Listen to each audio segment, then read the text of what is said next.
24절로 30절 말씀 제가 봉독해 드리겠습니다. 예수께서 일어나사 거기를 떠나 두로 지방으로 가서 한 집에 들어가 아무도 모르게 하시려 하나 숨길 수 없더라. 이에 더러운 귀신 들린 어린 딸을 둔 한 여자가 예수의 소문을 듣고 곧 와서 그 발 아래에 엎드리니 그 여자는 헬라인이요 수로보니게 족속이라. 자기 딸에게서 귀신 쫓아내 주시기를 간구하거늘 예수께서 이르시되 자녀로 먼저 배불리 먹게 할지니 자녀의 떡을 취하여 개들에게 던짐이 마땅치 아니하니라. 여자가 대답하여 이르되 주여 올소이다마는 상아래 개들도 아이들이 먹던 부스러기를 먹나이다. 예수께서 이르시되 이 말을 하였으니 돌아가라. 귀신이 내 딸에게서 나갔느니라 하시매 여자가 집에 돌아가 본즉 아이가 침상에 누웠고 귀신이 나갔더라. 아멘. 오늘 본 말씀은 예수님께서 한 여인의 귀신 들린 딸을 고쳐주시고 계시는 모습을 우리에게 말씀해 주고 있습니다.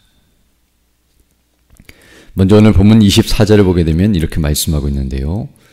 예수께서 일어나사 거기를 떠나 두로 지방으로 가서 한 집에 들어가 아무도 모르게 하시려 하나 숨길 수 없더라 라고 말씀해 주고 있습니다. 여기 오늘 본문을 보게 되면 예수님께서 두로 지방으로 가셨다고 말씀하고 있는데요. 여기 말씀하는 이 두로 지방은 유대 땅이 아니라 이방 지역으로서 지금 예수님께서 유대 땅을 떠나 이렇게 두로 지방에 있는 한 집에 들어가신 이유는 뒤에 말씀하는 것처럼 아무도 모르게 하시려고 했다는 것을 말씀하고 있는데요. 물론 모든 사람에게 숨기기 위해서라기보다는 이제 그 지역에 가면은 좀 더 다른 지역보다는 휴식을 취할 수 있기 때문에 제자들과 함께 휴식을 취하며 그들과 교제하고 또 다른 사역들을 준비하시기 위한 시간이었다는 것을 알게 되며 유대 지방에 있으면 많은 사람들이 몰려들고 또 그곳에서 많은 일들을 행하셔야겠지만 이런 이방 지역에 가시게 되면 유대인들보다는 이방인들이었기 때문에 예수님께 찾아오지 않는 그런 부분들이 있기도 하고 또 여러 가지 여유 시간이 있었기 때문에 이런 일을 행하시러 그곳에 가셨다는 것을 알 수 있습니다. 그러나 그럴지라도 오늘 본문을 보게 되면 숨길 수 없었다고 말씀하는 것처럼 이미 이방 지역에도 예수님에 대한 소문이 퍼져 있었고 그리고 많은 이들이 예수님을 알아보고 또 예수님께 찾아오는 일이 있었다는 것을 말씀해 주고 있습니다. 그 중에 오늘 본문은 한 여인이 찾아와서 이제 예수님께 자기의 딸을 고쳐달라고 부탁하고 있는 모습이 나오고 있는데요. 25절 보게 되면 이에 더러운 귀신 들린 어린 딸을 둔 한 여자가 예수의 소문을 듣고 곧 와서 그 발 아래 엎드렸다고 말씀하고 있습니다. 오늘 본문을 보게 되면 귀신이 들려서 고통 가운데 있는 자기 딸을 이제 고쳐달라고 요청하기 위해 한 여인이 예수님께 찾아왔다는 것을 말씀하고 있는데요. 어떤 상황인지는 우리가 자세히 알 수 없지만 굉장히 고통 가운데 있었고 정말 그 아무런 힘도 능력도 없는 그런 상태에서 이제 예수님께서 귀신을 쫓아내시고 병든 자를 고쳐주시고 또 능력과 권세와 또 하나님의 보내심을 받아서 하나님의 뜻을 따라 행하신다는 사실을 이 여인이 믿고 의지하면서 이곳에 나왔다는 것을 말씀해 주고 있습니다. 특별히 오늘 본문에는 자세한 내용이 나와 있지 않지만 같은 내용을 다루고 있는 마태복음 15장을 보게 되면 이 여인이 예수님의 소문을 듣고 와서 뒤에서 소리를 지르되 다윗의 자손 예수여라고 말하고 있는데요. 바로 다윗의 자손이라는 말은 메시아를 가리키는 표현으로서 바로 이 여인이 예수님을 메시아로 믿고 그리스도로 믿고 이곳에 와서 예수님께 부탁하고 있다는 것을 알 수 있습니다. 바로 이 여인은 그저 자기 딸을 고치기 위해서 온 것이 아니라 어떤 의미에서는 예수님을 믿고 의지하며 또 자신에게 긍휼을 베풀어 달라고 간구하며 믿음으로 나왔다는 것을 우리에게 말해주고 있고요. 또 나중에 예수님께서 칭찬하실 때 내 믿음이 크도다라고 말씀하심으로 믿음의 여인이었다는 것을 우리에게 가르쳐주고 있습니다. 그리고 이 여인에 대해서 설명하기를 오늘 본문 26절을 보게 되면 그 여자는 헬라인이요 수로보니게 족속이라. 자기 딸에게서 귀신 쫓아내 주시기를 간구하였다라고 말씀하고 있는데요. 여기 말하는 것처럼 이 여인은 유대인이 아니라 이방인, 곧 헬라인이요 수로보니게 족속이라고 말씀하는 것처럼 이방인이었다는 것을 말씀해주고 있고요.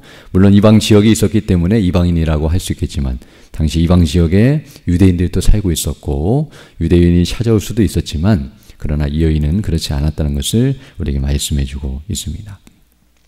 그리고 이 말을 하고 있는 이유는 이제 그 뒤에 나오는 내용들을 이해할 수 있는 부분인데요. 27절 보게 되면 예수께서 이르시되 자녀로 먼저 배불리 먹게 할지니 자녀의 떡을 취하여 개들에게 던짐이 마땅치 아니하니라 라고 말씀해주고 있습니다.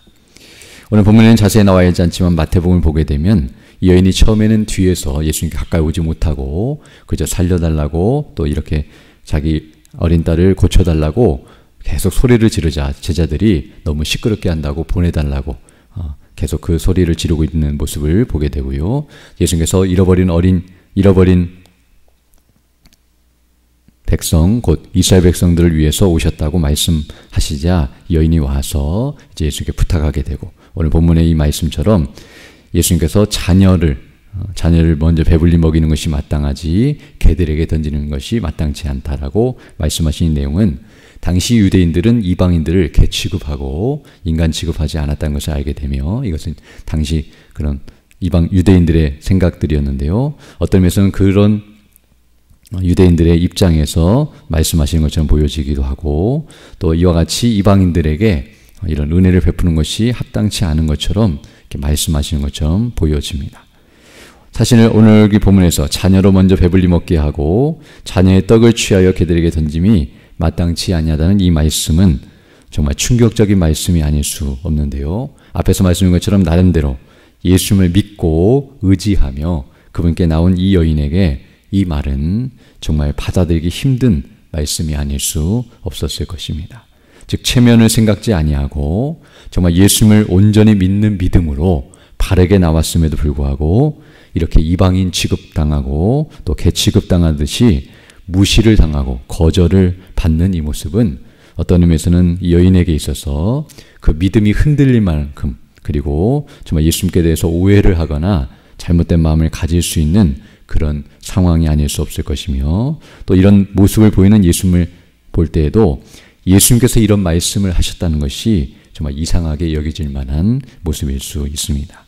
예수님이 당시 유대인들이 갖고 있었던 잘못된 생각을 따르고 있고 또 그것을 인정해 주시는 것인가 그리고 또 평소 예수님의 모습은 이방인들도 받아들이시고 또 그들에게 복음을 증거하시고 또 불쌍하고 연약한 자들을 긍휼히 여기시며 은혜를 베푸시는 예수님의 모습이었는데 오늘은 이방이라고 오히려 은혜를 베푸시지 않으시는 것처럼 보여지고 또 그냥 돌려보내도 되는데 이렇게 인격적으로 무시하거나 모독을 하는 것과 같은 이런 방식으로 그를 쫓아내시는 것을 보면 예수님께서 왜 이렇게 행하시는가 이해가 되지 않을 수 있는 상황이 아닐 수 없습니다.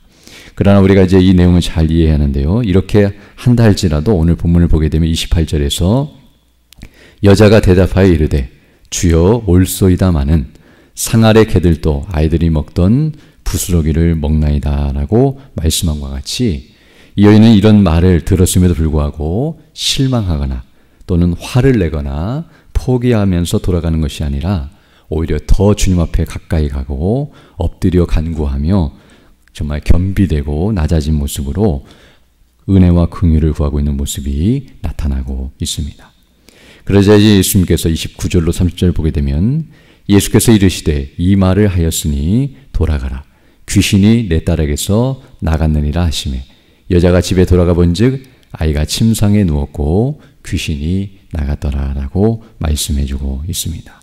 즉 예수님께서 이제 이 말씀을 들으시고 나서 그의 믿음을 칭찬하시고 그리고 능력과 은혜를 베푸셔서 바로 그 귀신 들린 딸을 고쳐주시고 있는 모습이 나타나고 있으며 이 아이가 이곳에 오지 않았지만 집에 있었지만 말씀으로써 그 능력으로서 이렇게 낫게 하시는 놀라운 은혜를 베푸시고 계시는 모습을 우리에게 보여주고 있습니다. 오늘 우리는 이 말씀을 통하여 여러 가지 많은 것들을 우리가 생각해 볼 수 있겠지만 그 중에 한 가지 바로 이 여인의 믿음이 어떠한지를 우리가 다시 한번 깨닫게 됩니다. 오늘 본문은 바로 이 여인의 믿음이 빛나고 있고 그 믿음이 온전히 드러나고 있고 그 믿음이 어떠한 상태에 있으며 그 믿음이 참된 믿음이라는 것을 우리에게 보여주고 있는데요.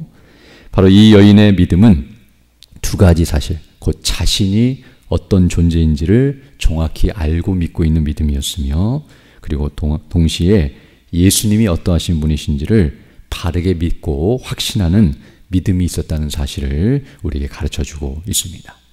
즉 오늘 본문을 보게 되면 이렇게 자신을 이방인으로서 개취급하고 또 이런 은혜를 받을 만한 자격도 조건도 없다는 식의 말을 들었을 때에 화를 내거나 내가 무엇이 잘못됐냐라고 그렇게 불평하거나 원망하는 것이 아니라 옳다라고 인정하고 자신은 부스러기의 은혜라도 사모할 정도로 그 정도만 주셔도 된다는 식으로 말할 정도로 자신은 아무것도 할 수 없고 이런 부탁을 할 수도 없는 자격도 조건도 없는 그런 비참한 인생이라는 것을 인정하면서 예수님께 나왔다는 것을 알 수 있습니다.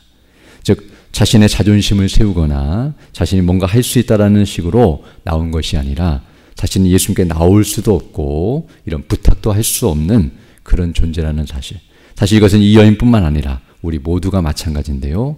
우리는 하나님께 나가서 기도할 때에도 사실은 기도할 수 있는 자격도 조건도 없는 비참한 존재들이요 죄인들이라는 사실을 생각할 때에 사실은 예수님께 나가서 이렇게 말할 수도 없는 존재들이 바로 우리 모두라는 사실을 알게 됩니다. 하나님께서 우리에게 들어주셔야 할 이유도 없고 우리가 부탁하면 기도를 응답해 주실 만한 아무런 조건이 없음에도 불구하고 우리는 주님 앞에 이와 같이 나아갈 수 있다는 것이 정말 은혜가 아닐 수 없는데요. 동시에 이 여인은 자신이 이런 상태에 있다는 것을 알 뿐만 아니라 그러나 동시에 예수님은 모든 것을 하실 수 있는 전능자이시며 바로 메시아 그리스도이심을 온전히 믿는 믿음으로 나아갔으며 바로 그분은 이와 같이 자신의 딸을 고쳐주실 수 있는 능력만 있는 분이 아니라 그렇게 해주실 수 있는 마음도 있는 은혜와 자비와 긍휼이 풍성하신 분이라는 것을 믿고 나왔다는 것을 알 수 있습니다. 물론 중간에 예수님께서 이런 말씀을 하셔서 그런 마음이 흔들릴 수도 있지만 그러나 끝까지 그 믿음을 견지하고 있었다는 것을 알게 되는데요. 바로 이런 말씀을 했을 때 예수님께서 그럴 할 마음이 없다고 생각했다면 그냥 돌아갔을 텐데 그렇게 하실 수 있는 분이라는 것을 믿을 뿐만 아니라 그런 마음이 있다는 것을 알았기 때문에 부스러기의 은혜라도 달라고 계속 붙어서 끝까지 요청하고 있는 것은 예수님께 대한 확신과 그런 믿음을 견지하고 있었기 때문에 이렇게 끝까지 나아갈 수 있었다는 것을 우리에게 가르쳐주고 있습니다. 어떤 의미에서 예수님께서 사실은 이와 같이 이렇게 그 여인에게 냉혹하게 또는 이렇게 사람들이 볼 때에 평소에 하시는 모습이 아닌 것처럼 보이는 이런 모습을 보이시는 이유는 그를 미워하거나 또 그렇게 행하실 마음이 없었던 것이 아니라 도리어 반대로 이 여인의 믿음을 확인하시고 드러내시며 또 그에게 이런 것들을 가르쳐 주시고 즉 그가 어떤 존재인지를 알게 하시고 또 예수님이 어떤 분이신지를 더 확신하고 알려주시려고 그리고 그렇게 행하도록 인도하시는 모습이라고 말씀드릴 수 있는데요. 바로 이 여인의 믿음이 있었지만 그 믿음을 강화시키시고 드러내시며 그 믿음을 훈련하시는 과정이라고 말씀드릴 수 있습니다.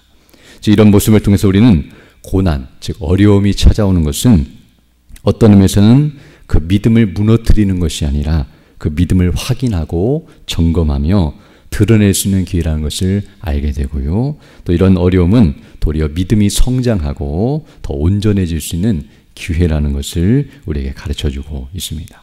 사람이 편안하면 믿음으로 행동하지 않고 그 믿음이 잘 드러나지 않으며 또 연약해질 때가 있지만 어려움이 찾아오고 물론 이것은 어떤 핍박이나 고난, 외부의 고난은 아니라 할지라도 나름대로 믿음을 저해하고 또 믿음으로 반응했을 때에 그 일이 이루어지지 않는 어려움들이 있을 때 우리가 하나님 앞에 기도해도 하나님이 응답해 주지 않는 것처럼 보여지고 현실은 더 어려워지고 마치 하나님께서 우리를 버리신 것처럼 여겨지는 그런 현실과 어려움이 있다 할지라도 우리는 현실을 바라보는 것이 아니라 하나님이 어떠하신 분이시며 우리 주 예수 그리스도께서 어떠한 분이신지를 계속 주목하고 항상 우리가 듣는 것처럼 예수님께 대한 참된 믿음을 견지하고 나가는 것이 성도의 마땅한 바이며 또 그렇게 나아갈 때에 성령께서 역사하셔서 그 믿음이 더욱 온전케 되며 또 하나님의 긍휼과 은혜를 받게 되고 또 하나님께 영광을 돌리고 그 믿음이 밝히 드러나게 되어서 많은 이들을 그리스도께로 인도하는 그런 역할을 감당하게 된다는 것을 알게 되는데요. 오늘도 우리에게 이런 믿음을 주신 하나님께 감사드리고 또 이런 믿음으로 살아가는 복된 하나님 되기를 간절히 소망합니다. 함께 기도드리겠습니다. 걸어가시고 자비로우신 아버지 하나님 감사를 드립니다.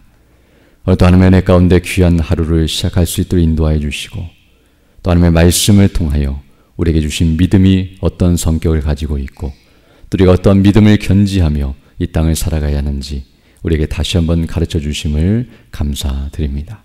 우리 눈에 보이는 현실과 상황을 보면서 우리 믿음이 연약해지는 것이 아니라 또 우리 하나님의 말씀을 주목하고 또 성령의 인도하심 가운데 주의 뜻이 무엇인지를 분별하며 참된 믿음 안에 더욱 견고하게 서게 하여 주셔서 어떤 어려움과 고난 가운데서도 그 믿음을 드러내고 그 믿음으로 행하며 그 믿음을 따라서 주의 뜻을 따라 순종하며 나가는 우리 모두 될 수 있도록 은혜를 더하여 주옵소서.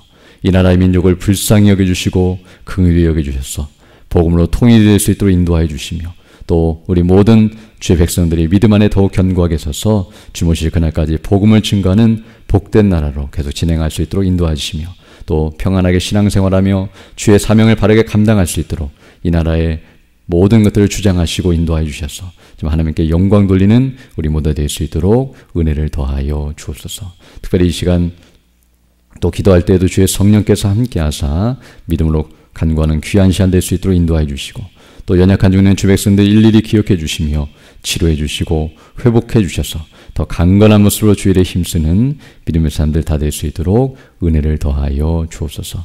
모든 걸 주께 의지하고 우리 주 예수님 이름으로 기도드립니다. 아멘. 하늘에 계신 우리 아버지, 아버지의 이름을 거룩하게 하시며 아버지의 나라가 오게 하시며 아버지의 뜻이 하늘에서와 같이 땅에서도 이루어지게 하소서. 오늘 우리에게 일용할 양식을 주시고 우리가 우리에게 잘못한 사람을 용서하여 준 것 같이 우리 죄를 용서하여 주시고 우리를 시험에 빠지지 않게 하시고 악에서 구하소서. 나라와 권능과 영광이 영원히 아버지의 것입니다. 아멘. 기도하시고 들어가시기 바랍니다.